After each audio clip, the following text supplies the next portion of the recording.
임대 넘버 쓰시는 분들이 한 2년에서 3년 정도면 다시 넘버 사러 오시거든요. 돈 모아가지고. 예, 그렇게 해서 넘버 그 이후에 넘버를 사시는지.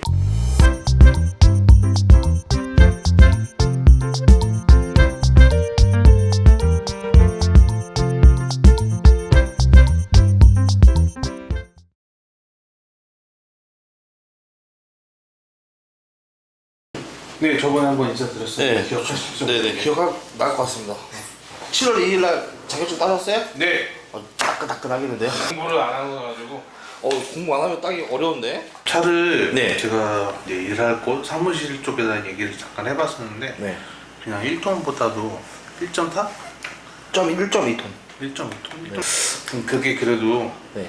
좀 더 낫다고. 네. 어차피 비슷하긴 하지만 들어가지고 그게 어떨까 좀 생각을 하고 있거든요. 카고로요, 이거? 네, 카고요. 카고로요? 자, 일단은 1.2톤은 신차로 뽑지 않는 이상 현재 중고차로 구매를 하시게 되면은 스틱입니다. 스틱이에요. 네, 오토가 없어요. 전부 다요? 네. 1.2톤은 네. 원래 그 전에 디젤 차는 다 스틱으로밖에 차가 출고가 안 됐어요. 오토 자체가 원래 없었고. 네. 이번에 1.2톤 가스차가 생기면서 이번에 오토가 생긴 거예요. 그래서 내가 오토를 하려고 한다. 그러면은 신차. 근데 안타까운 건 가스차다. 디젤차는 없다. 스틱 안 해본 지 너무 오래됐는데. 네. 그게 좀 단점이자 장점이기도 해요. 네. 일단 1.1톤 차 자체가 조금 1톤보다는 고화중, 좀 무거운 물건을 실을 수 있게끔 세팅이 되어 있는 차량이고요. 그 다음에 오토가 아닌 스틱이기 때문에 당연히 뭐 출력이라든지 힘이라든지 그 다음에 연비라든지 이런 거는 훨씬 더 월등하고요. 1.2톤 운행을 하시는 분들이 스틱에 대한 물론 단점이라고도 보기는 하지만 1.2톤 자체 갖고 시내 발휘를 하시는 분들은 거의 없거든요. 거의 장거리 위주이기 때문에 고속도로 올라가면은 오토나 뭐 스틱이나 뭐 큰 차이가 없다 이렇게 말씀하시는 분들도 계세요. 그럼 1톤은 어떻게 나와요? 1톤도 다 동일한가요? 아니 1톤은 오토가 있죠. 1톤은 오토가 있어요? 네, 1톤은 원래 옛날부터 오토가 있었죠. 차를 별로 안 알아보고 와가지고. 그리고 1.2톤만 그러면 다 스틱인 거예요? 맞습니다. 원래 차 자체가 오토 미션이 없는 차예요. 그 1.2톤은. 그걸 잡아주는 사무실을 이제 찾아갔죠. 거기 가서 이제 그쪽 사무실 분들께 여쭤봤는데 그걸 잡아주는 사무실. 자, 요것도 좀 설명을 좀 드려야겠다. 근데 요즘에는요, 이 콜 잡는 사무실 이거 옛날 방식이거든요. 옛날 방식이에요. 어플리케이션 말씀하시려고 하시는 거예요? 네, 네. 그쪽에서도 어플리케이션 말씀해 주시긴 하시더라고요. 어플에는 모든 사무소가 다 올려요. 근데 저 같은 초보가 좀 잡기가 어렵지 않나요? 아니요. 다 처음 하시는 분들인데 1등 하시는 분들. 연세 많으신 분들도 계시잖아요. 70세 어르신들도 어플 가지고서는 잘하세요. 제 개인적인 생각으로는 굳이 뭐 사무실까지 등록을 해가지고 하실 필요는 없고 사무실을 등록을 할 것 같으면 1톤이나 1.1톤 같은 경우에는 퀵 사무실을 등록을 하는 거예요. 퀵 사무실 등록을 해놓으면 어플에서도 내가 퀵도 같이 볼 수가 있거든요. 퀵 사무소에 내 기사로 등록이 안 돼 있으면 어플에서는 퀵을 볼 수가 없습니다. 네. 퀵 기사들이 안 잡아가 있는 똥콜들만 올라와요. 퀵은 사실 돈이 얼마 안 돼요. 말 그대로 뭐 간단한 뭐 서류 배송 이런 것들이니까요. 근데 내가 물건을 싣고 가는 길에 퀵을 하나 잡아서 가면 기름값 정도는 세이브가 되잖아요. 어플 해봐도 똑같습니다. 그렇게 큰 어려움은 없어요. 요즘에 너무 시스템이 잘 돼 있어가지고. 사무실에서 기왕 할 거면 1톤보다는 1.2톤 그게 좀 더 낫다고. 그게 왜 그러냐면은 말씀을 드릴게요. 1톤, 1.1톤은 용달이에요. 용달 중에 가장 위에 있는 게 뭐냐면 1.2톤이고요. 그 다음에 1톤이에요. 그 다음에 뭐 300, 라보나 다마스 이렇게 쭉 있어요. 그러면은 내가 1.2톤 차를 가지고 있으면 요 아래에 있는 짐들도 같이 볼 수가 있고 잡을 수도 있고. 근데 내가 만약 1톤을 갖고 있으면 1톤도 그 아래에 있는 거 다 잡을 수가 있고 볼 수가 있고. 근데 1.2톤은 볼 수도 없고 잡을 수가 없어요. 1.2톤이 좋긴 하지만 단점은 수동이라는 거. 수동을 안 한지 하도 오래돼가지고 면허 딸 때만 하고 그놈도 한 적이 없으니까. 그러면은 1.2톤은 지금 안 하시는 게 좋고 좀 자신이 없어요. 네. 그러면 제 생각에는 운전을 할 수 있지만 자신이 없어. 예, 제 생각에는 그러면 이렇게 하세요. 1톤 오토로 해가지고 요거 한 2년에서 3년 정도 운영을 하세요. 그러면 어느 정도 나도 익숙해지고 그 다음에 내가 이 일의 적성에 맞는지 안 맞는지도 이제 알게 될 거예요. 2, 3년이면 충분하잖아요. 2, 3년 정도 하다가 내가 이제 차를 업그레이드를 하는 거예요. 그리고 또 그때 가서 사장님 1.2톤 안 할 수도 있어요. 그때 가서 저 3.5톤 할래요. 뭐 5톤 할래요. 바꿀 수도 있어요. 최근에 이번 주에 차 3.5톤 하나 차량을 출고를 했거든요. 그분은 1톤을 하셨던 분이에요. 1톤을 한 3년 4년 하셨던 분이거든요. 3, 4년 하시다가 이제 아예 그냥 이 화물차 쪽에서 자리를 잡아야겠다. 근데 이제 1톤은 어느 정도 한계점이라는 게 있을 거 아닙니까? 버는 이 수입 구조가.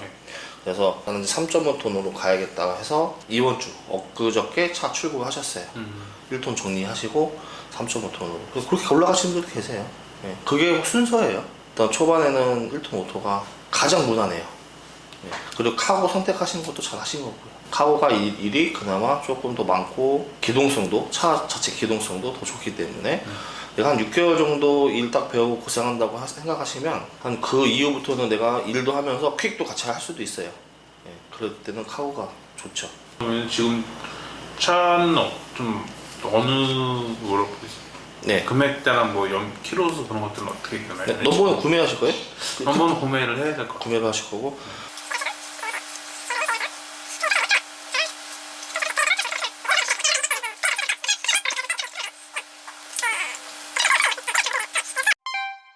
여기서 그런 은행 쪽에서 이렇게 연결이 돼서 소개시켜 주는 건 줄 알고. 네. 그게 옛날 코로나 터지기 전에 저희가 그렇게 했었거든요. 코로나 터진 이후부터는 그 제도가 없어졌어요. 네. 그래서 저희 연결해드리는 건 캐피탈로 연결을 해드리는 건데 캐피탈 같은 경우에는 차량 금액 은행을 먼저 다녀와 보세요.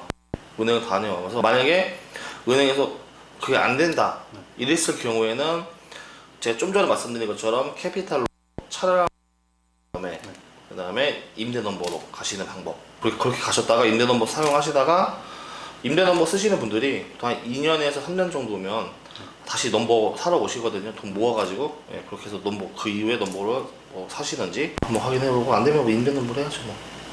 어쨌든 일은 하셔야 되니까. 차 이거 말고 다른 것도 있나요 그러면? 차는 있어요. 또 있어요. 차는 뭐 금액 맞춰가지고 뭐 더 좋은 것도 있고 더 이제 뭐 더 싼 것도 있고 맞춰드릴 수 있어요. 그건 걱정 안 하셔도 돼요.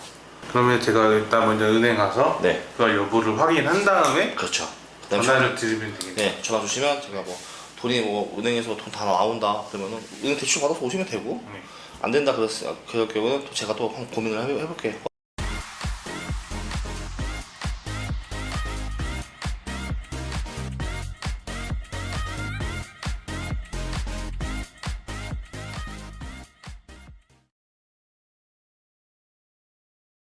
차는 뭐 지금 당장 아니 지금 받는 데는 한 어느 정도 걸릴까요 그러면? 요즘에는 다 임대로 다 뭐 개별이 됐던 뭐 작은 차가 됐던 간에 다 임대로 몰리고 있는 상황이라 TU가 조금 부족한 건 사실이에요. 일단 임대를 알아봐 드리려고 하면은 일단 차가 정해져야 돼요. 차가 정해지고 차 계약이 된 이후 상태에서 저희가 이제 운수해서 알아봐 드릴 수가 있거든요.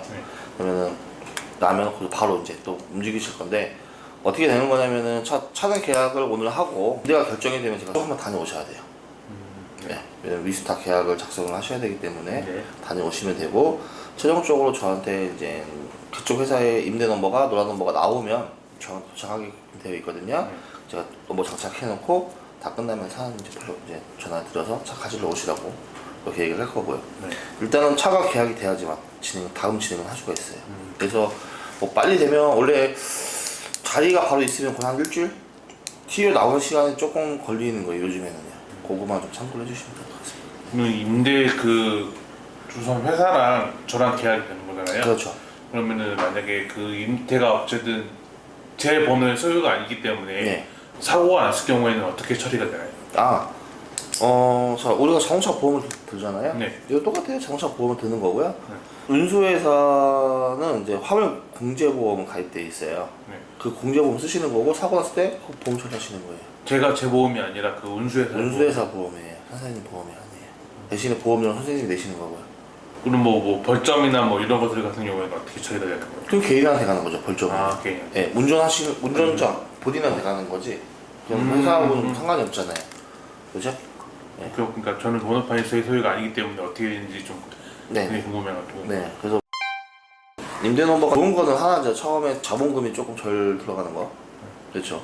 그거 하나밖에 없어요 사실은. 손님들 오셔서 임대할까요 아니면 용달러 살까요 이렇게 여쭤보시는 분들 계시면 대출이 가능한다고 하면 대출을 받아서라도 영업용 넘버는 구매하라 이렇게 말씀을 드리거든요. 네. 이유는 일단은 뭐 내 게 아니니까 빌려서 쓰는 거고 뭘 지입에서 나가고 TU에 들어가잖아요. 이거 뭐 한 3년 아껴보세요. 그런 거 좀 아깝죠. 그래서 보통 처음에는 일은 시작을 하셔야 되는데 자본금이 좀 부족하신 분들은 임대 넘버 장착하고 거지는 한 2년에서 3년? 요때 다시 오세요. 돈 열심히 모으셔가지고 임대 넘버 빼고 용달러만 안 좋은 상황이 발생했을 경우에 어떻게 되나 좀. 일단은 저희가 임대 넘버 되게 엄청나게 많이 장착을 해드리고 있거든요. 운수회사들이 문제가 되게 많은 게 되게 많아요. 일단은 우리나라에 2만 개가 넘는데 거기서 정상적으로 하는 회사도 물론 당연히 많지만 비정상적으로 하는 회사들도 되게 많아요. 근데 제가 10년 넘게 임대 넘버 장착해주면서 한 번도 사고가 일어난 적이 없어요. 저희도 그 회사를 모르면 저희도 장착을 안 해드립니다. 저희가 손님들한테 전화가 많이 오듯이 운수회사에서도 전화가 많이 오거든요. 우리 쪽 넘버 있으니까 우리 쪽 넘버 달아달라. 근데 저희 모르잖아요. 그 회사가 어떤 회사인지 저희가 어떻게 합니까, 그죠? 저희가 10년 넘게 거래했던 회사, 그 회사의 실무 담당자 또는 그 회사의 대표님을 아시는 분 한 분만. 임대 넘버 장착의 위험 문제 같은 경우에는 일단은 뭐 믿고 하셔도 된다 이렇게 좀 말씀드리고 싶네요. 네. 그게 많아요. 이거 운수회사 뭐 진짜 어떤 경우가 있냐면은 임대 넘버 장착 해놓고 이게 부도 처리하고, 왜냐면 명의가 지금 이 차 명의 자체가 운수회사 넘어가잖아요. 근데 차를 쫓게 알고 내 거잖아요. 네. 그러면 법으로 현물출차라는 걸 찾게 돼 있어요. 네. 그 말은 뭐냐면 이 임대 넘버 때문에 일시적으로 운수회사에 가 있는 거지 실제 차 명의는 나다라는 거를 이제 증명을 하는 거죠. 네. 그런데 운수회사가 정상적인 운수회사면 현물 출차를 잡는 게 효과가 있지만, 비정상적인 운수회사면 현물 출차를 뭐 잡든 안 잡든 상관없이 부도가 나면 일단 운수회사에서 명의를 빼줘야 되는데, 그렇잖아요. 근데 못 빼준다 이거죠. 부도가 나서 사람 뭐 대표자 뭐 잠적하거나 그러면, 그죠? 그런 회사들이 되게 많아요. 지금 현상적인 회사들이 이루어지고 있는 시세들이 이렇게 되어 있는데 싸게 할 이유가 없잖아요. 둘 중에 하나예요. 진짜 마음먹고 사기치려고 하는가, 아니면 이제 스타트업 기업이라서 좀 이름을 알리기 위해서 좀 일부러 저렴하게 내놓던가. 후사면 좋겠지만은 전자는 어떻게 해요? 그 사업자 시도를 하다 알아보다가 네. 빠꾸 먹었거든요. 뭘 바꿔 먹어요? 그러니까 사업자 못 만들어요. 처음에 그 제시를 해준 게 네. 자동차 그거 운수업을 하지 말고 서비스업을 한 다음에 네. 그렇게 이렇게 사업자를 내놓고 네. 그 다음에 다시 이렇게 그 업체를 바꾸면 된다. 맞아요. 그렇게 가능해요. 네, 그렇게 해서 하려고 했는데 네. 임대넘버 장착을 하잖아요. 운수회사에서 사업자를 따로 주거든요. 그 사업자 쓰시는 거예요. 근데 그것도 운수회사에서 하도 사업자 내려주는 거지, 그것도 개인 사업자긴 해요. 사업자 등록증에 보면은 상호는 운수회사 이름이 들어가요. 네. 대표자는 선생님 이름이 들어가고. 개인 사업자예요. 개인 사업자인데 운수회사에서 주는 사업자예요. 하도 사업자. 왜냐면 임대넘버가 있기 때문에. 뭐 일단 차가 뭐 정해져야 네. 그다음 뭐 할 수가 있는데, 연식이 좀 좋은 거 이상으로 가야 되고요. 그래야지 번호가 빨리 나온단 말이죠. 맞아요. 뭐 연식 좋으면 좋을수록 더 빨리 나온다 이렇게 보시면 돼요. 현대차가 좋아요? 기아차가 좋아요? 굳이 가리진 않는데 네. 그냥 차만 좋으면 될 것 같아요. 차가 좋은 것 같아요. 23년식에 48,000km 탔어요. 동호시 2번 카메라 다 있고 블랙박스 다 있고, 요 정도 선에서 해가지고 좀 저렴한 거 사시는 게 낫지 않나 싶은데요. 저는 오히려 요걸 좀 추천을 좀 드리긴 하거든요. 한번 보고 오시